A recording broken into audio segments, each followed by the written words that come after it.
Hello friends, welcome back to our channel. இன்றைக்கி நம்ம சேனலில் ட்ரெடிஷ்னல் மைசூர் பாக் தான் செய்ய போகிறோம். அதுக்கு 1 கப் கடலை மாவை எடுத்துக்கலாம். இந்த கடலை மாவை லைட்டாக வெறும் வானிலையில் வறுத்து எடுத்துக்கிட்டு சலிச்சு எடுத்துக்கணும். நம்ம எதில் கடலை மாவு எடுக்கிறோமோ அதுலேயே தான் எல்லா மெஷர்மெண்ட்ஸும் எடுத்துக்க போகிறோம். 1 கப் கடலை மாவுக்கு 2 கப் சர்க்கரை சரியாக இருக்கும். இனிப்பு கூட வேணுன்றவங்க கொஞ்சம் அதிகமாக சேர்த்துக்கலாம். ஒரு அரை கப் தண்ணி ஊற்றி அந்த சர்க்கரை நல்லா கரைஞ்சதும் நம்ம கடலை மாவை கொஞ்சம் கொஞ்சமாக ஆட் பண்ணி மிக்ஸ் பண்ணிக்கலாம். சர்க்கரைக்கு நம்ம பாகு எடுக்கணும், பிசுக்கு பதம் வரணுன்ற அவசியம் கிடையாது. ஜஸ்ட்டு கரைஞ்சதுன்னா போதும். அதுக்கப்புறம் அந்த மாவை நம்ம போட்டு நல்லா மிக்ஸ் பண்ணிக்கலாம். கட்டி தட்டுற மாதிரி இருந்தாலும் பரவாயில்ல, தொடர்ந்து நீங்கள் மிக்ஸ் பண்ணிகிட்டே வரும்போது இந்த மாதிரி நமக்கு க்ரீமியாக கிடச்சிடும். சைட்லேயே நம்ம எண்ணெய் சுட வச்சுருக்கோம். இந்த எண்ணெய் சுட வைக்கும் போது நீங்கள் நெய் எண்ணெய் கலந்து கூட நீங்கள் சேர்த்துக்கலாம், அது உங்களோட இஷ்டம். நம்ம ஒரு 2 கப் எண்ணெய் சரியாக இருக்கும். அதை நல்லா சுட வச்சுடணும். சுட்டுக்கிட்டே தான் இருக்கணும் அந்த எண்ணெயும். அதில் நம்ம கொஞ்சம் கொஞ்சமாக எடுத்து இந்த மாவில் ஆட் பண்ணி மிக்ஸ் பண்ணிக்கிட்டே வரணும். அந்த எண்ணெய் சூடான எண்ணெய் ஊற்றும் போது இந்த மாவு அதிலேயே வெந்து நமக்கு மைசூர் பாக் ரெடியாகி வந்துடும். இப்போ பார்த்திங்க அப்படின்னா நமக்கு அந்த மாவோட குவான்டிட்டி கொஞ்சம் அதிகமாக இருக்குது. அந்த எண்ணெய் நம்ம ஊற்றும் போது நல்ல மாவு பொரிஞ்சு வருது. அந்த அளவுக்கு அந்த எண்ணெய் சூடாக இருக்கணும். நம்ம எண்ணெய் ஊற்ற ஊற்ற அந்த மாவு அந்த எண்ணெயை அப்சர்வ் பண்ணிவிட்டு அது அதில் வெந்து வந்துக்கிட்டே இருக்கும். ஒரு ஸ்டேஜில் நம்ம ஊற்றின எண்ணெய் எல்லாமே சரியாக போயிடும். அதுக்கப்புறம் அதை அப்சர்வ் பண்ணது எல்லாம் நமக்கு திரும்ப வெளியேற்ற ஆரம்பிக்கும். இப்போ பார்த்தோன்னாலே கொஞ்சம் அது வெளியேற்ற ஆரம்பிச்சிருச்சு.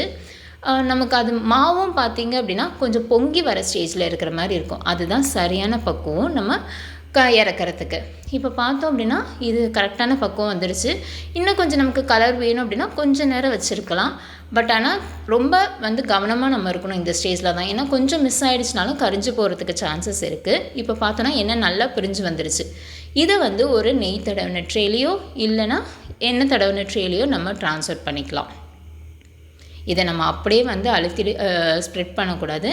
லைட்டாக ஈவனாக ஸ்ப்ரெட் பண்ணி விட்டுக்கலாம். எவ்வளோ எண்ணெய் நமக்கு வெளியேறி இருக்குன்னு பாருங்கள். பட் ஆனால் இது ஆறுனதான் அந்த எண்ணெய்லாம் காணாமல் போயிடும். அந்த அளவுக்கு இது நமக்கு ரெடியாகி வந்துடும். இப்போ இதை நம்ம ஈவனாக ஸ்ப்ரெட் பண்ணியாச்சு. பார்த்தாலே தெரியுது எந்த அளவுக்கு நம்ம ஈவனாக ஸ்ப்ரெட் பண்ணியிருக்கோன்னு. இதை இன்னும் கொஞ்சம் நேரம் ஆற விட்டுட்டு நம்ம ஸ்லைசஸ் போட்டு எடுத்துக்கலாம். ஸ்லைசஸ் போடும்போது இளஞ்சூட்டில் இருக்கிற மாதிரி பார்த்துக்கணும். நல்லா ஆறிடுச்சுன்னா நமக்கு உடைய ஆரம்பிச்சிடும். அதனால் இளஞ்சூடாக இருக்கும் போதே ஸ்லைசஸ் நமக்கு எந்த சைஸில் எந்த ஷேப்பில் வேணுமோ அந்த மாதிரி நம்ம போட்டு வச்சுட்டு அது நல்லா ஆறுனதுக்கப்புறம் நம்ம எடுத்துக்கலாம். இப்போ இதை நமக்கு விருப்பப்பட்ட சைஸில் நம்ம போட்டாச்சு. இது நல்லா ஆறட்டும். ஆறுனதுக்கப்புறம் தான் நமக்கு இந்த ட்ரேலேருந்து எடுக்கிறதுக்கு ஈஸியாக வரும். இது ஆறுனதுக்கப்புறமா ஒரு பிளேட்டை வச்சு அதை நம்ம திருப்பிட்டோம் அப்படின்னா நமக்கு ஈஸியாக அந்த மைசூர் பாக்கெல்லாம் இந்த பிளேட்க்கு ட்ரான்ஸ்ஃபர் ஆகிடும். கஷ்டமே பட தேவையில்ல. அதுவாக நல்லா ஆறுனதுக்கப்புறம் தானாகவே வந்துடும். அதனால் நல்லா கம்ப்ளீட்டாக ஆறுனதை நம்ம எடுத்துக்கலாம். இப்போ பாருங்கள், சூப்பராக மைசூர் பாக் ரெடியாகி வந்துருச்சு. கடைகளில் விற்கிற மாதிரியே நமக்கு அந்த நடுவுலையும் அந்த கலர் நமக்கு வந்திருக்கு. கூட கொஞ்சம் நேரம் வச்சுருந்தோன்னா இன்னும் கூட கொஞ்சம் டார்க் கலர் வரும்.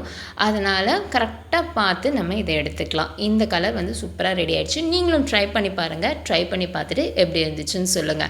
இந்த வீடியோ உங்களுக்கு பிடிச்சிருந்ததுன்னா லைக் பண்ணிக்கோங்க. உங்கள் ஃப்ரெண்ட்ஸ் அண்ட் ஃபேமிலிஸ்க்கும் ஷேர் பண்ணுங்கள். இன்னும் நீங்கள் சேனலை சப்ஸ்கிரைப் பண்ணாமல் இருக்கீங்கன்னா சேனலை சப்ஸ்கிரைப் பண்ணிக்கோங்க. தேங்க்யூ.